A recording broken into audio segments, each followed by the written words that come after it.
সেটাও শিক্ষা দপ্তরের অধীন।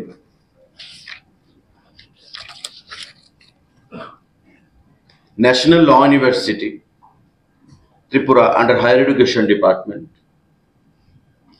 37খানা পোস্ট। এখানে professor, associate professor, assistant professor, deputy registrar, assistant registrar, total 37খানা পোস্ট ত্রিপুরা ল ইউনিভার্সিটির জন্য নিয়োগ করা হবে। এটা রাজ্য সরকার হায়ার এডুকেশন ডিপার্টমেন্টের তরফ থেকে সিদ্ধান্ত গ্রহণ করা হয়েছে, কিন্তু রিক্রুটমেন্ট প্রসেস সম্পূর্ণটাই ল ইউনিভার্সিটি স্বয়ং করবে, রাজ্য সরকার সেটা করবে না। ল ইউনিভার্সিটি নিজস্ব আরআর এর মাধ্যমে, রিক্রুটমেন্ট রুলসের মাধ্যমে তারা নিজেরাই এই রিক্রুটমেন্ট প্রসেস বা প্রক্রিয়া সেখানে সম্পন্ন করবে।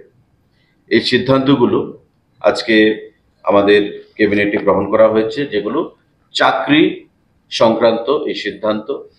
উচ্চশিক্ষা দপ্তর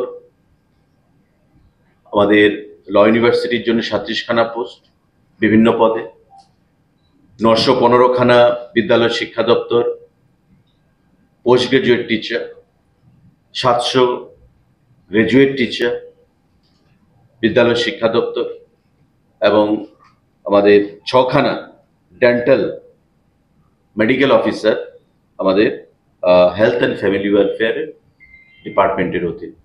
আজকের ক্যাবিনেট মিটিংয়ে এই সিদ্ধান্তগুলো গ্রহণ করা হয়েছে। সাংবাদিক বন্ধুদের এই ব্যাপারে, এই বিষয়ে যদি কোনো প্রশ্ন থাকে সেটা আপনারা করবেন।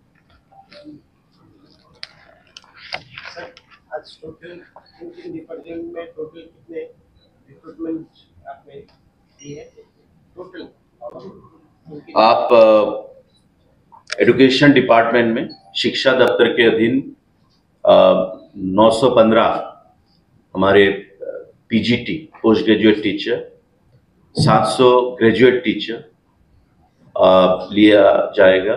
आज के कैबिनेट मीटिंग में, बैठक में माननीय मुख्यमंत्री जी की उपस्थिति में ये सिद्धांत लिया गया है। और उसके साथ 37 हमारे जो बहुत सारे पोस्ट में हमारे यहाँ पे जो नेशनल लॉ यूनिवर्सिटी है उसके अधीन रिक्रूटमेंट किया जाएगा।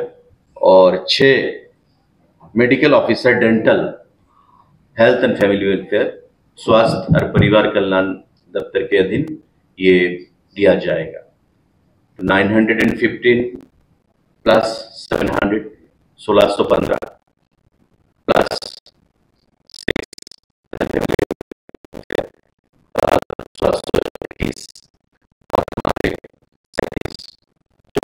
जाएगा यूनिवर्सिटी के अधीन। ये सब सिद्धांत आज लिया गया है। रिक्रूटमेंट टीपीएससी, टीआरबीटी और लॉ यूनिवर्सिटी ये सब मिलके ये सब रिक्रूटमेंट को